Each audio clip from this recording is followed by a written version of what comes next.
अगर आप भी अपने टूटे हुए दिल के कारण परेशान हैं तो ये कहानी आपको ज़रूर समझनी चाहिए। इस कहानी में आपको इन 4 प्रश्नों के उत्तर मिलेंगे। इमोशनल अटैचमेंट क्या है? इमोशनल अटैचमेंट के कारण क्या है? किसी के बिछड़ने पर इतना दुख क्यों होता है? इमोशनल अटैचमेंट को ख़त्म कैसे किया जाए? ये कहानी एक लड़के की है जो एक लड़की से बहुत प्रेम करता था। उसे लगता था उसकी प्रेमिका कभी उसे धोखा नहीं देगी, परंतु वो लड़की अपने घर वालों की बात मानकर कहीं और शादी कर लेती है, जिसके कारण वह लड़का पूरी तरह से टूट जाता है। उसे अपना जीवन बहुत बुरा लगने लगता है। वह उन बुरी आदतों में बढ़ जाता है जो उसके शरीर को बहुत नुकसान पहुंचाता है। उस लड़के के माँ बाप अपने बेटे की हालत देखकर बहुत दुखी होते हैं। उन्हें समझ नहीं आ रहा होता कि वे क्या करें। वह लड़का दिन प्रतिदिन कमज़ोर होता जा रहा था। उसके शरीर में तरह तरह की बीमारियां पैदा होने लगी थी। अगर मन बीमार हो तो तन को बीमार होने में समय नहीं लगता। उस लड़के के माता पिता उसे बड़े बड़े वैद्यों के पास ले जाते हैं, परंतु कोई फायदा नहीं होता। फिर उन्हें कोई बताता है, आपके बेटे को तन का रोग नहीं, मन का रोग है। इसको किसी वैद्य के पास नहीं बल्कि किसी ज्ञानी के पास ले जाइए। उस लड़के के माता पिता उस व्यक्ति से पूछते हैं, परंतु हम तो किसी ज्ञानी को नहीं जानते, हम इसे कहाँ ले जाएं? वह व्यक्ति कहता है, मैं एक महात्मा को जानता हूँ जो आपके बेटे के मन के रोग को खत्म कर सकते हैं। उस लड़के के माता पिता पूछते हैं, कौन है वो, कहाँ मिलेंगे? वह व्यक्ति उन महात्मा का पता बता देता है। उस महात्मा की मृगदाव में एक छोटी सी कुटिया थी।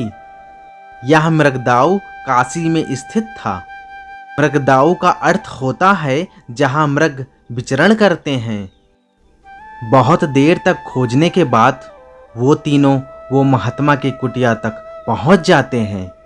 वे महात्मा उन्हें देख पूछते हैं, यहाँ आने का कारण क्या है? उस लड़के के माता पिता कहते हैं, महात्मा जी, हमारा पुत्र दुख में है। इसका भूतकाल इसको वर्तमान में जीने नहीं दे रहा है। आपके पास बड़ी आशा लेकर आए हैं। कोई ऐसा उपाय बताइए जिससे हमारी यह समस्या खत्म हो जाए। वे महात्मा उस लड़के से पूछते हैं, पुत्र, भूल नहीं पा रहे हो उसे? वो लड़का उन महात्मा की बात सुनकर चौंकता है और वह लड़का पूछता है, हाँ, परंतु आपको कैसे पता? वो महात्मा कहते हैं, तुम्हारे तो चेहरे से ही पता चल रहा है कि तुम प्रेम रोग में हो। वह लड़का कहता है, हाँ, आप सही कह रहे हैं। मैं उस लड़की से बहुत प्रेम करता था। वे महात्मा पूछते हैं, क्या सच में तुम उससे बहुत प्रेम करते थे? वह लड़का कहता है, हाँ, मैं उससे बहुत प्रेम करता था। वे महात्मा लड़का से कहते हैं, क्या तुम मुझे बता सकते हो प्रेम का मतलब क्या है? वह लड़का कहता है, सच्चे प्रेम का मतलब होता है अपने प्रेमी को सुख देना। वह महात्मा कहते हैं, नहीं, तुम जिसे प्रेम कह रहे हो वह प्रेम नहीं बल्कि भावनात्मक स्तर पर जुड़ जाना है, क्योंकि प्रेम का मतलब प्रेमी को खुशी देना नहीं बल्कि उसे दर्द में ना देख पाना है। तुम इस वक्त दर्द में हो और उस लड़की को इस बात से कोई फर्क नहीं पड़ता। इसका अर्थ यह है कि वह लड़की तुमसे प्रेम नहीं करती और वह लड़की इस समय खुश है और तुम्हें इस बात से परेशानी हो रही है।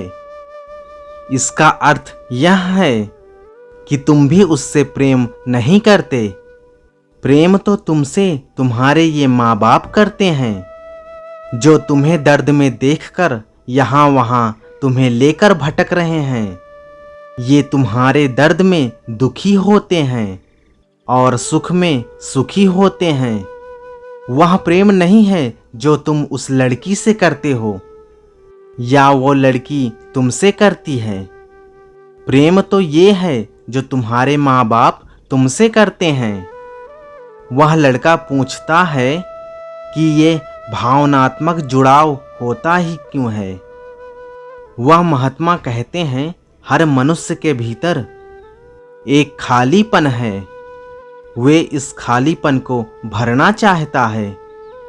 कोई प्रेमी या प्रेमिका से भरना चाहता है, कोई धन से भरना चाहता है, कोई वस्तुओं से भरना चाहता है और कोई ध्यान से भरना चाहता है। वह लड़का पूछता है, तो फिर हमें अलग होने पर इतना दुख क्यों होता है।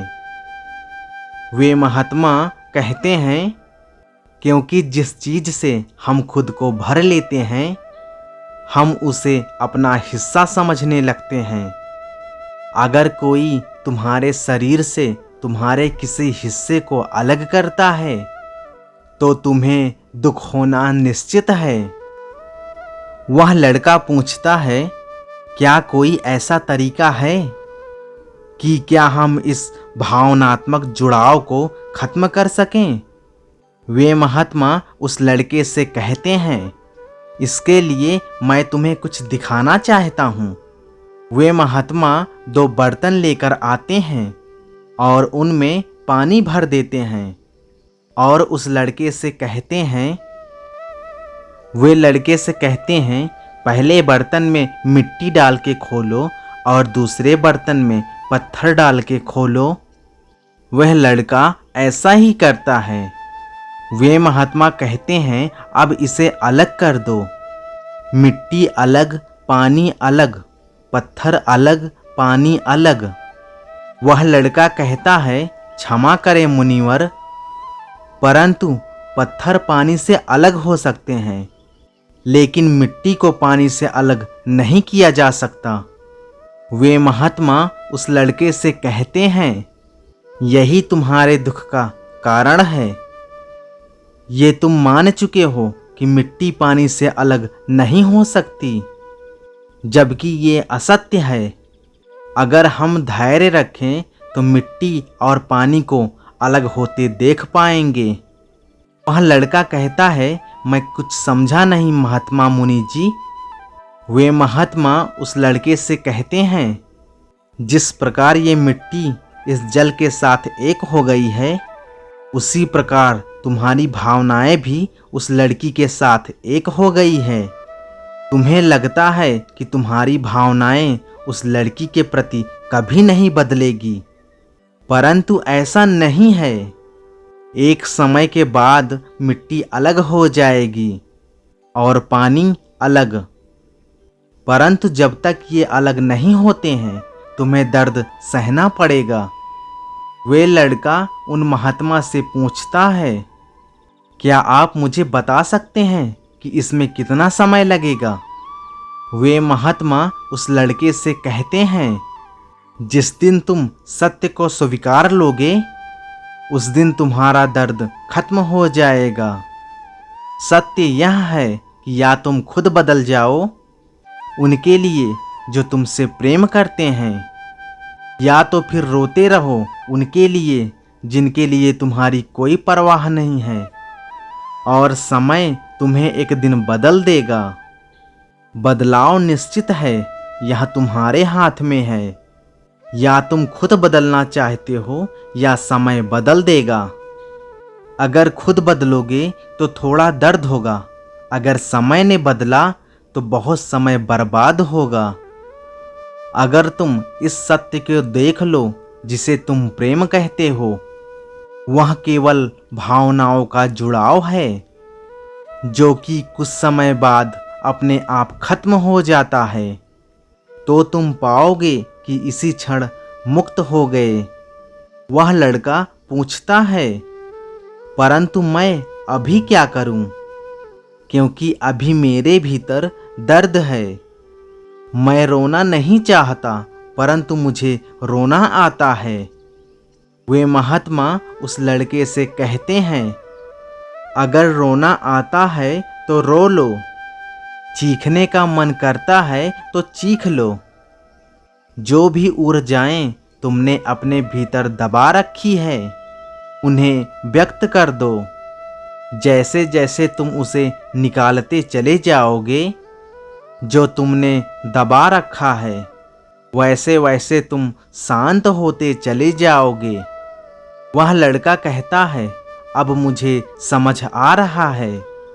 मेरे जीवन में वह लड़की नहीं, और भी बहुत कुछ था, परंतु उस समय मैं उसे देख नहीं पाया। खुद बदलोगे तो थोड़ा दर्द होगा, ज़्यादा भी हो सकता है। अगर मगर समय ने बदला तो शायद जीवन ही खराब हो जाए, या बहुत सारा समय खराब होना तो निश्चित है। फिर मिलेंगे दोस्तों अगली वीडियो के साथ। अपना ख्याल रखना और हमेशा मुस्कुराते रहना, कभी अपने लिए तो कभी अपनों के लिए।